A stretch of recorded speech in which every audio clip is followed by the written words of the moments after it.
Okay. So our focus today will be our students with complex needs, physical, communication, cognitive, complex needs. They're the students that require a maximal support within instructional tasks. They need a strong communication partner and teacher to be able to be supportive. It's about 2% of IEPs, those students that are typically not just in a self-contained classroom, but a specialized school. And these are your students that are often done to and done for, right?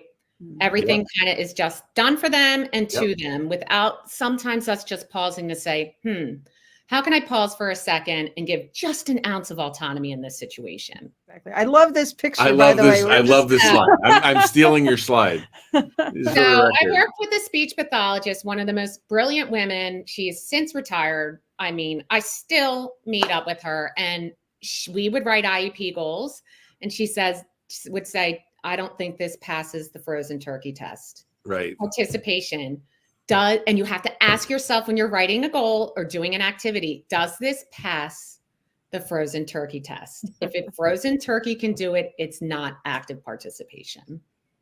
A frozen turkey can tolerate a prone stander, right?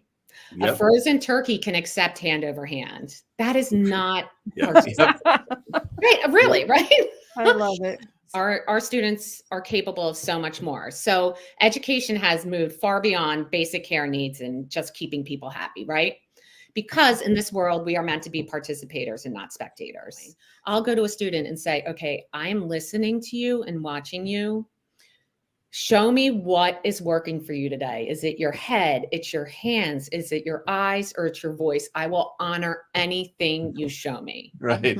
Right? Because you do have those students that even moving their arm or blinking their eyes takes a tremendous amount of motor planning and effort on their part. And I want them to know that I'm listening, we're all listening, and we will respond to your intent. And we're going to just jump into partner-assisted scanning. And what that is, it's an alternative to pointing. And much of what we do for meaningful and active participation for our students is very partner-assisted. You have to have a strong communication partner, and you have to take your time and be in tune to the students. When we partner assist scan and we give choices, it's never closed-ended. There should always be a way out. And when we offer choices that have other options, we're going to offer a word like something different. So if there's markers, I know I have more than 3 colors of markers, but I only want to present a little bit at a time to not overwhelm this individual. Do you want a red marker? Green? Blue, something different. Those are your choices. And you're going to be operational in your presentation of their choices. You're not going to be like, red? You want red? You want red? Because you're putting your own bias on that individual. You want to act like a device. Red, green, blue, something different. And that scanning rate is going to be different for every single person. Some of my students need 15 seconds in between their choices. And you know what? They spend their whole life waiting for an opportunity to participate. It is our responsibility to give them the time that they need to be able to make a choice to meaningfully participate. Now, partner-assisted scanning is very partner-perceived, right? Right. You are perceiving intent. We are perceiving communicative intent. And even if we don't think in our hearts and minds that that's what they wanted, we are responding to what they did and saying, I saw you take a deep breath when I said green. Right. You're telling me with that deep breath, you want green. Right. Because even if it didn't seem like an authentic choice, if you respond to that action or motor plan or whatever they're doing, that vocalization, visual focus, motor movement, thousands of repetitions, it's going to click and they're going to be like, oh my gosh, someone is listening to me and taking the time to honor what I'm doing as a choice. I work in classrooms because I found that modeling in classrooms is the best way for people to see what our students are capable of. I try never to go in a classroom and say, you need to do this, this, and this. When you're offering choices that don't have other options, like equipment, like sometimes, okay, this student's in the stander. So the stander is not an option. Like it could be, do you want to be in the hammock swing, body sock, trampoline, none of these. If they pick none of these with their communication response, I'm going to be like, okay, you just want to vibe in your wheelchair. I get it. You don't want to do any of these. That's fine. Right. We'll let the students pick what voice they want recorded. Do you want a ghosty voice? Or do you want a witchy voice? Or do you want a robot voice or a singing voice? So if we're going to be their voice, Why not let them have the opportunity to choose what they want that voice to sound like? Right. And then self-selected routines. Like we all have that like time in the day where you're like, ugh. I don't have enough time to set up like this amazing activity, but I have like 15 minutes. So we'll pull this out and say, okay, who wants to decide this self-selected activity that we do? Do we want a moment to move our bodies, read, do a quick math game, play a game, listen to music, explore a different part of the classroom? So instead of just us deciding, well, why don't we just go outside for a walk? Or why don't we just, put a song on? We're letting the students have an ounce of autonomy about what that time fill for that time void is going to be filled with by offering them the choices of what they'd like. Maybe they want to read a book. And we Right. do that in that partner assisted scanning way. Well, how can we come up with a way that they can, before we do to and for them, they can decide how they want their wheelchair to be moved? Because I can't tell you how many IEP meetings I sit in when the students are 21 years old and the parent says, I just wish I knew what hurt. And I said, when they are 3 and 5 years old and we get them, we need to be systematically presenting body parts from day one for the next 16 years, 17, 18 years of their education, so that at some point after thousands of repetitions, they can tell their caregiver what hurts. They can go to the doctor and tell the doctor what hurts. So we try to keep this consistent. This is the head. This is like your midsection torso, and these are your extremities. And so instead of just passively reading a book, if a student demonstrates something, whether a deep breath or the drop of the head or turn or vocalization, you say, are you trying to tell me something? And you stop on whatever page you're reading and say, did you want to look a little closer at this page? Or you want me to use a flashlight so you can look? Do you want me to turn the page, or do you want me to read more of that page? And I will present those items. And if they take a deep breath or make a vocalization at look, turn, and they do their active response, say, oh, you wanted to turn the page. All right, I'll turn it and read the next page.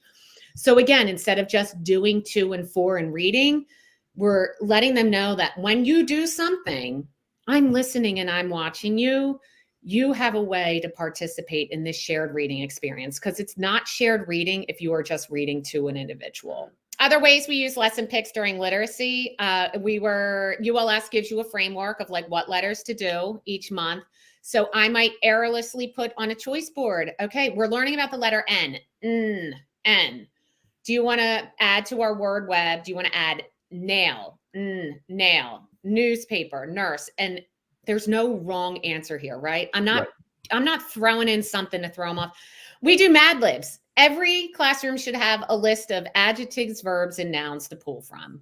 I want you to pick a verb, and you might pull a couple cards off of the things. Do you want to burp, fart, laugh as your verb? None of these. If they pick none of these, I go through 3 other choices. So it's like an errorless way to play Mad Libs. Right. And we just did book reports for Women's History Month, and I use a lot of alternative pencils in the classroom, right? Errorless. You're one of us now. That's how it works. Let everyone scribble. Let students scribble. So for Women's History Month, we were like, all right, let's pick 10 different females we can showcase. So we let our students pick what female they wanted to showcase. And then instead of us just saying, okay, let's look up where they were born, we'd say, okay, do you want to know what do you want to do first? Do you want to pick what they did and they're famous for, where they lived? You choose. That's another thing. One of the ways out now we added is you choose. Like, oh, you want me to choose as your, teacher? Okay, I'll choose. And then we had them use their alternative pencil to try to spell the name of Amelia Earhart. I mean, look at what she wrote, MMML. That seems like it's a gross approximation of Amelia to me. Presuming competence means you put something in front of someone, a communication device in front of them, they should be competent doing it. No, we all have to be taught, and we all need thousands of repetitions to learn. You have to presume potential, that this individual has the potential to do this. They were designing shoes from Five Below. So these are $5 sneakers. So they got to pick what color they wanted, their shoe design, and then they got to pick all the different types of patterns that they wanted to add to their shoes. Or they got to design a car. So we use that same, shapes, colors, patterns, and they got to design a car. And we mailed them in to Toyota. And then we used our alternative pencils to name what their car model was. So it was a Toyota Befka, Yeah. right? Right. I mean, use this eye gaze frame to teach yes and no. And she was like, someone told me that we should have eye gaze frames with the yes at the top and the bottom and the no and left and right. I'm like, duh. What are you doing here? You're teaching gestures. And gestures. Yeah, look at that. Yeah, look at that. Yep. So gestures are universal design. Right. It doesn't take an in tune communication partner to know that up and down means yes and side to side means no. Yeah, look at that. Yep. So we have to. Did you put that in the sharing center? It's in the sharing center. Ugh. Very cool. Right. Oh, and then we obviously print things off of LessonPix, and we take the PDF and send it to Staples to be printed on corrugated plastic so that we have big boards, big communication boards, big game boards, all types of things. They picked two. So they may have picked Tina Turner, Dolly Parton, Maya. We've decided who they're going to pick. So the next thing is, all right, let's write our book report about this. We got to do a little research. Okay, you want to learn what they did, where they were from, when you choose. And I do that partner assisted scanning. Instead of us just deciding the order of events and research, every kid, there might be the person who wants to learn where they were from first. Right. I have an enormous binder, okay? 3-ring binder. Okay. Now it looks a little crazy because every week I have a new idea and so what I do is that I always make a base, a home base, because if I didn't have a home base for the pictures, I would never put anything back where it belonged, Right. and would never be able to find anything I ever needed. And then what I do, I get at the dollar store these like removable, writable index tabs. Yep.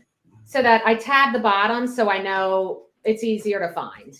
Then I do have this in there as well. You know, up, down, left, right of how they want to move their wheelchair, slow, fast. You can tell me when to go or stop. We play a ton of games, so I do have the LessonPix dice on here. I hate Velcro. I use binder clips for everything. Okay. This is a chalkboard from the dollar store because it's just easier. It's not as much prep to put Velcro on things, and you can be. Here's some of the alternative pencils. This is someone who is a scanner. Okay. High frequency letters are in this top corner because they're the fastest to get to for scanners. So this is someone, row 1, EARDUV. Nope, none of those. Row 2, TOILGK. They give you an active response. Oh, I saw you move your head for that row. Do you want teat? O, ah, I, L. They do something. Oh, you said L. You want me to write the letter L. I do use your game boards, and I add kids' IEP goals to it, like choose a letter, choose a friend, choose a teacher. So I do use like add little IEP goals to make it fun. Because again, if you add a spinner and dice to anything, all of a sudden, what does Mary Poppins say? And every job that's going to be done, there's an element of fun. You find the fun and snap, the job's a game. That's You got to think of it that way with our kids and our students. I made a calculator. Look at that. I like low You can do that tech. with hiding cells on you. Yes, and it's where Yes. they're learning where things are. And if they just touch a 5, so this is someone who might direct select, or I might be modeling if they, 5. Oh, you want a 5? And then plus, they touch 4, okay, equals 9. So it's just a fun little way to add a calculator without it being like a device. I also use your QWERTY keyboard to make laptops for students. So it's just a manila folder, your QWERTY keyboard. And if I'm like, okay, so I might be like, oh, I'm gonna write the word sun, S-U-N, and then they practice S, typing it out. Right. So the way you play Shut the Box, Okay. my LessonPix cards, they roll 2 die, and they get a 3 and a 1. So I'll present to my students. I might take a LessonPix card, or I might take 2 dry erase markers and say, oh, wait, you got a 3 plus 1 equals 4. What they have to figure out, what numbers can I flip down and use that sums of 4? So I might give someone the option of saying, okay, you can do 3 plus 1. So you can use your 3 and your 1, or you can shut down the 4. And I might hold these 2 up to them, and I'll say, eye gaze to which one you want to do. Do you want 4, or do you want to do 3 plus 1 equals 4? If they look at 3 plus 1, then I knock down the 3 and the 1. And then you can't use those numbers again. So it is an errorless way to work on math, right? You roll the die again.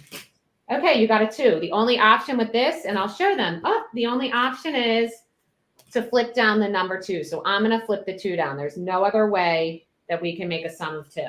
Right. You just play that way. And we've been playing this game for 2 weeks now in the classroom, and it's been a lot of fun.